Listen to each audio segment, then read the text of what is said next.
तो एक तरीका ये माना जाता है कि जो आज वाला डे है, मैंने शुरू में बताया प्रेम, यानी प्रेम का टॉपिक याद रखना पड़ेगा।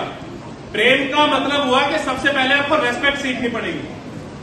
यदि किसी के लिए प्रेम की भावना रखते हैं तो सबसे पहला एफर्ट आपको रेस्पेक्ट का देना होगा, उस व्यक्ति की केयर के लिए देना होगा, यानी उसकी केयर करना और रेस्पेक्ट करना ही उस प्रेम को दर्शाता है।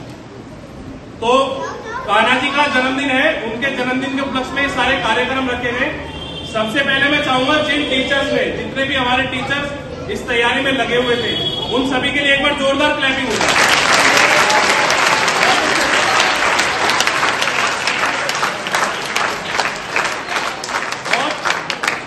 बहुत अच्छी तैयारी उन्होंने कराई और देख करके मैं ये कह सकता हूं, और शायद आपने देखा भी होगा सभी ने, जो पहले से बच्चे यहाँ पर पढ़ रहे हैं, ऐसा शायद अभी तक नहीं हो पाया जन्माष्टमी तक।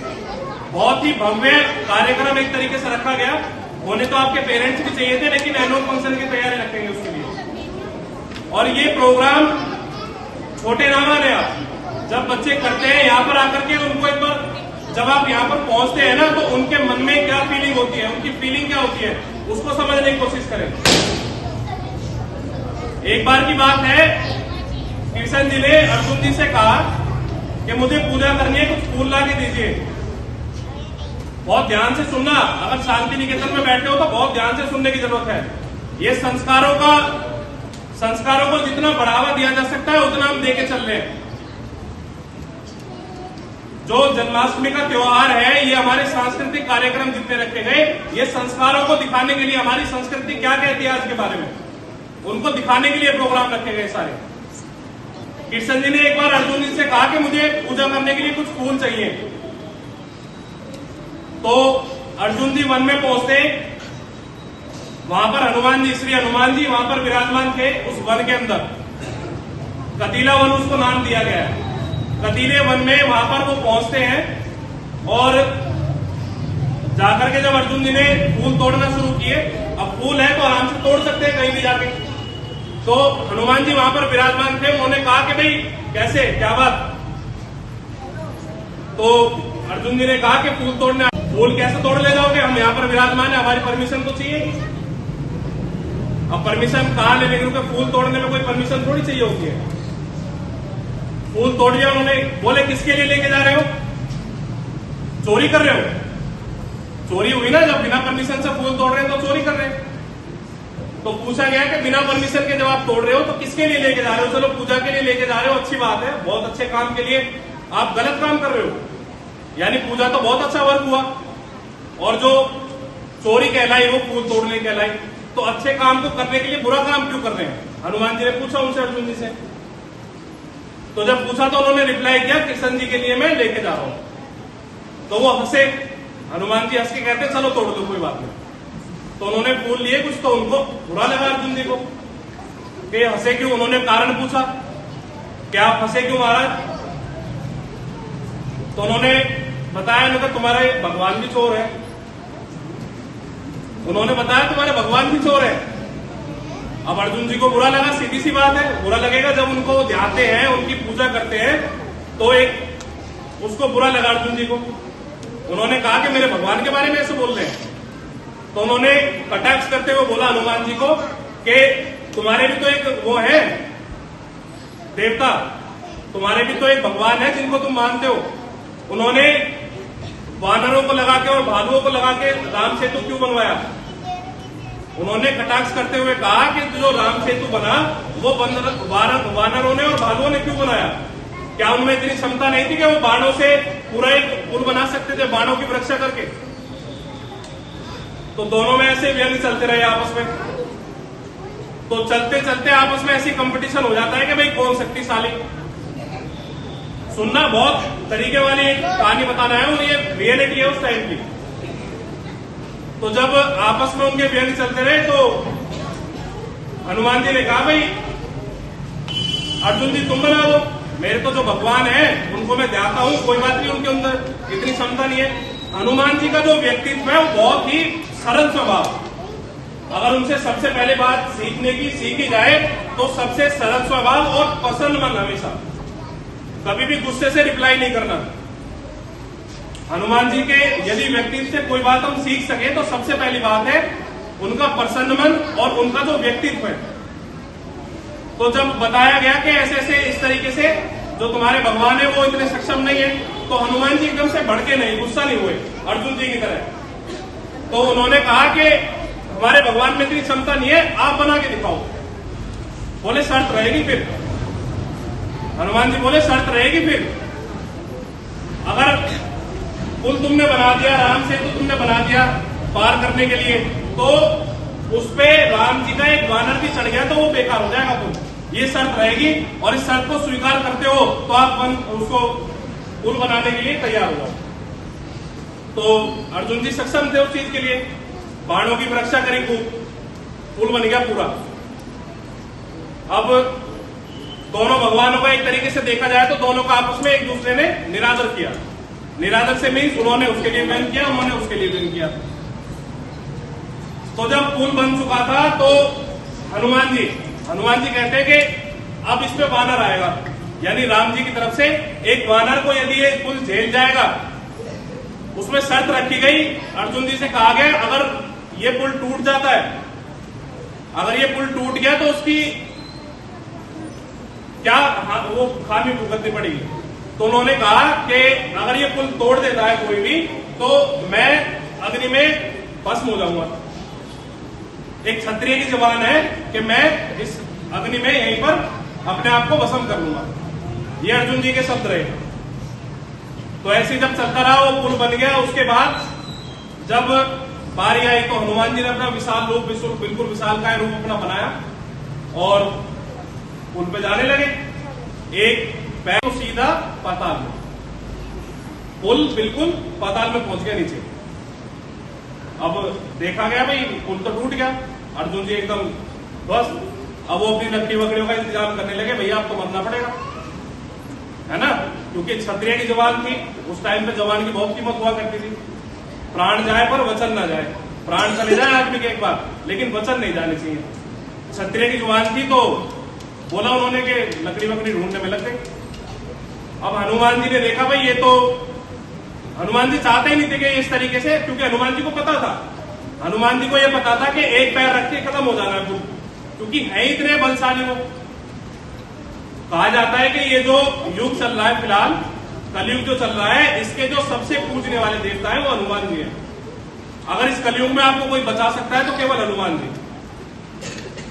तो उनके बारे में बात चल रही है। तो ये व्यंग चलता रहा। उसके बाद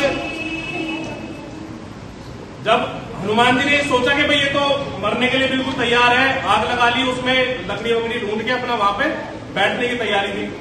तो हनुमान जी ने अपने अंदर एक मन में ध्यान किया कृष्ण जी का, मन के अंदर ध्यान किया कृष्ण जी का कि कृष्ण जी उत्पन्न हो जहां पर भी हो और देखो क्या हो रहा है। अब कृष्ण जी आते हैं ब्राह्मण के वेश में। कृष्ण जी ने एकदम से अपना रूप लेकर के ब्राह्मण का और वहां पर पधारे। बोले भाई क्या हो गया, क्या दिक्कत है, कैसे? तो बताते हैं जी ऐसे ऐसे इस तरीके से हमारा आपस में व्यंग हो गए थे। ये मेरे भगवान जी को उल्टा बोल रहे थे, मैंने इनके बोल दिया। इस तरीके से उनमें दोनों में लड़ाई शुरू हुई थी। तो जो ब्राह्मण के वेश में कृष्ण जी थे, कन्हैया जी थे, उन्होंने कहा कि तुमने आपस में डिसीजन कर लिया, कोई जज रखा ही नहीं बीच में, किसी को जज तो रखते। अब आपस में डिसीजन करके बैठ के एक दूसरे के साथ दिक्कत बन जाएगी, खत्म हो जाओगे और वही जाने। एक तरफ अग्नि जल रही थी, दहक रही थी। तो ब्राह्मण जो उसके कृष्ण जी जो ब्राह्मण के वेश में आए थे, उन्होंने उनसे कहा कि तीसरा कोई जज रहना चाहिए आपके बीच में और अब डिसीजन मैं करूंगा। आपने आपस में अपने डिसीजन ले लिए, लेकिन अब डिसीजन के लिए मैं हूं यहां पर। तो उन्होंने कहा कि भाई द्वारा से पुल बनेगा, द्वारा से पुल बनेगा और इस पुल को द्वारा से जो मेरे सामने तोड़ देगा, नहीं टूटा तो वचन भरवाए जाएंगे द्वारा से, उनसे वचन लिए जाएंगे। यदि हनुमान जी हार जाते हैं, दो एक तो हारना ही है कोई सा, या तो कौन हारेंगे, अर्जुन जी, या हारेंगे हनुमान जी। तो उनसे वचन लिया जाएगा यदि हनुमान जी हार जाते हैं कि वो आगे हमारी मदद करें। तो जब ऐसा चलता रहा तो द्वारा से बाणों की रक्षा हुई, द्वारा से वो पुल बनाया गया। उसके ऊपर हनुमान जी कदम रखने के लिए चले तो जो ब्राह्मण के वेश में आए हुए थे कृष्ण जी, उन्होंने उस पुल के नीचे जाकर के खड़े होकर के उसको रोक लिया। यानी जब हनुमान जी ने पैर रखा तो हनुमान जी देखा भाई कैसे हो गया है, तो अचंभित है मामला। तो देखा तो ओहो, नीचे तो भाई साहब खड़े हुए बड़े हनुमान जी खड़े हुए नीचे, बचा लिया उन्होंने, क्योंकि अर्जुन जी ने अपने वचनों पे वो खड़े उतर रहे थे, उनको मरने नहीं देना चाहते थे, और हनुमान जी भी नहीं चाहते थे ऐसा। लेकिन अभिमान नहीं होना चाहिए, उनको अभिमान था अपने ऊपर कि भाई तुम्हारे भगवान ने ऐसा वानरों की सेना के साथ वहां पर राम सेतु बनवाया, भालुओं को साथ लगा के बनवाया, तो इससे छोटी बात क्या होगी। तो अभिमान था उनके अंदर उस चीज का। अब जब अभिमान था तो उसको चूर भी किया गया, क्योंकि वहां पे खत्म हो गया वो। अब देखा तो नीचे हनुमान जी ने वहां पे कदम रखा अपना, और नीचे देखा तो वो ब्राह्मण के वेश में कृष्ण जी ने उनको रोक लिया। अब हनुमान जी हार गए कायदे में, तो एक बार हार गए अर्जुन जी, एक बार हार गए कौन? समझ में आई होगी कहानी, इंटरेस्टिंग है नहीं है? आप संस्कृति में जाए तो बहुत सारी ऐसी कहानियां हैं। तो जब पुल उनका टूटा नहीं और वो जीत गए अर्जुन जी, और हनुमान जी जीत जाते हैं, हार जाते हैं सॉरी, उसके बाद में उनसे कहा गया कि भाई अब करा क्या जाए। तो जो ब्राह्मण के वेश में कृष्ण जी आए हुए थे, उन्होंने कहा कि अब इनको समय पे उपयोग लेंगे, समय पर इनका उपयोग लेंगे, और ऐसी जगह उपयोग लेंगे, इनसे वचन ले लेते हैं अभी फिलहाल के लिए, और ये वचन अपना कंप्लीट करेंगे। तो हनुमान जी ने कहा कि मैं वचन देता हूं कि आप जब भी मेरी हेल्प चाहेंगे तो मैं उस हेल्प को करने आऊंगा, और वो सक्षम भी थे उस चीज के लिए। तो ऐसे चलते चलते आगे, फिर उसके बाद कर्ण जी के सामना होना था, एक तरफ कर्ण और एक तरफ अर्जुन। महाभारत हो रही थी, टाला जा रहा था लेकिन टल नहीं रही थी, तो पता लगा भाई अपना पलटा हल्का हो जाएगा, दिख रहा था, सीधी सीधी बात दिख रही थी।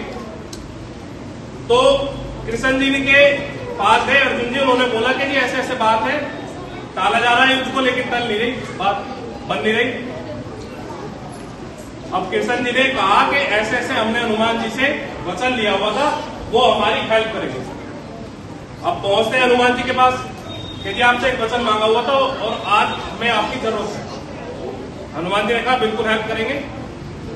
तो उन्होंने ध्वजा के रूप में, जो अर्जुन जी का रथ था उसके लिए ध्वजा के रूप में, यानी जो झंडा होता है, झंडा जिसे कहते हैं, ध्वजा के रूप में उन्होंने अपना जो जितनी शक्ति थी उनका, वो एक ध्वजा के रूप में हमें।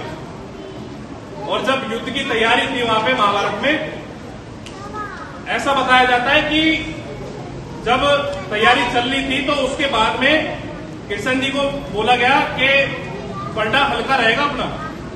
अर्जुन जी के द्वारा बार बार बोला जा रहा था, अर्जुन जी घबराए हुए थे, तो कहीं ना कहीं उनकी हेल्प मांगी गई, उनसे कहा गया कि ऐसे ऐसे हमें आपका प्रोटेक्शन चाहिए।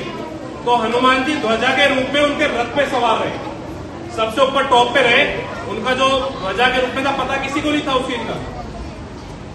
तो जब युद्ध स्टार्ट होता है तो वहां पे अर्जुन जी तो मारते थे, एक तीर उनका रथ खिसकता था 2-3 कदम पीछे, इतने पीछे हो जाता था। और जब उधर से तीर आते थे घर के लिए, तो उनका जो रथ था वो वहीं पर वो ठहरा रहता था अपनी जगह। तो बड़े आश्चर्य में रहे कि भाई, क्योंकि अभिमान था अर्जुन जी को अभी भी अभिमान था। उन्होंने ये कहा था कि एक वानर हमारी क्या मदद करेगा, एक वानर जिसने राम सेतु बनाया हुआ है, वानरों की सेना, हम तो नर हैं, तो वानर कैसे हमारी वो कर देगा, संरक्षण दे देगा। तो वो कृष्ण जी से कहते हैं कि भाई ये देखो सामने हम प्रहार कर रहे हैं अपना, तो वो जो रथ है उनके कर्ण का वो पीछे खिसक रहा है, और उधर से कोई तीर आ रहा है, बाण आ रहा है, तो वो हमारा रथ बिल्कुल ठहरा हुआ है। तो कृष्ण जी से कहते हैं देख रहे हो आप, मतलब आप देखो ये हाँ, जैसे चलता रहता है युद्ध तो वो नीचे रहते हैं कृष्ण जी, और वो अर्जुन जी जो है डट के सामना कर रहे हैं। तो पीछे मुड़ के कहते हैं उनसे कि देख रहे हो आप नीचे कि हमारा रथ बिल्कुल नहीं। कृष्ण जी कहते हैं नीचे नहीं देखना, ऊपर देखना है। ऊपर कौन था? उनका ध्वजा, यानी हनुमान जी विराजमान थे उस रथ पे, और 1 इंच नहीं उसका था वो। तो जब युद्ध खत्म हुआ, समाप्त हुआ, तो बताया गया कि नीचे उतरना है। अब नीचे उतरने की बात आई तो सबसे पहले कृष्ण जी ने कहा, भाई अर्जुन नीचे उतरो। अर्जुन जी कहते हैं आप उतरो जी, वो कहते हैं नहीं आप उतरो। तो सबसे पहले अर्जुन जी को उतारा गया। उसके बाद अर्जुन ने बोला जी कृष्ण जी आप भी आ जाओ नीचे, तो वो नीचे आ गए कृष्ण जी भी। अब कौन रह गया रथ पे?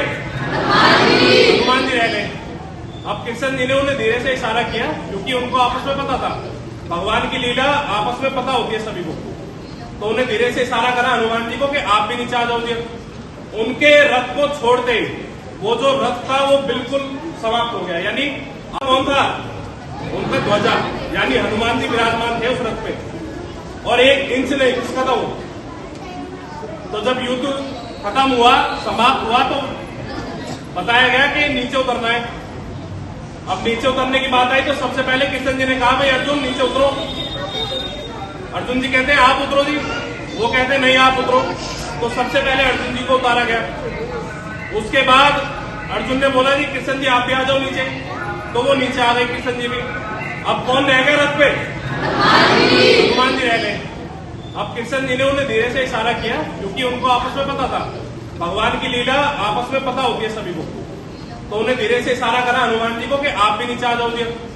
उनके रथ को छोड़ते वो जो रथ था वो बिल्कुल समाप्त हो गया, यानी आग से एकदम ध्वस्त, बिल्कुल खत्म। और वो देखा, उन्होंने पूछा अर्जुन जी ने कि जी ये क्या हुआ, रथ कैसे जल गया? कि ये जलने का कारण जो है ये हनुमान जी बताएंगे। हनुमान जी कपिध्वज कहा जाता था उस रथ को, ऐसे था ना, कपिध्वज के नाम से पुकारा जाता था ना। Yes sir. कपिध्वज। तो उनका जो रथ का नाम दिया गया था, उस रथ को जैसे हनुमान जी उसमें से उतरे, तुरंत वो रथ एकदम से समाप्त हो गया। तो अभिमान नहीं करना चाहिए हमें कभी भी।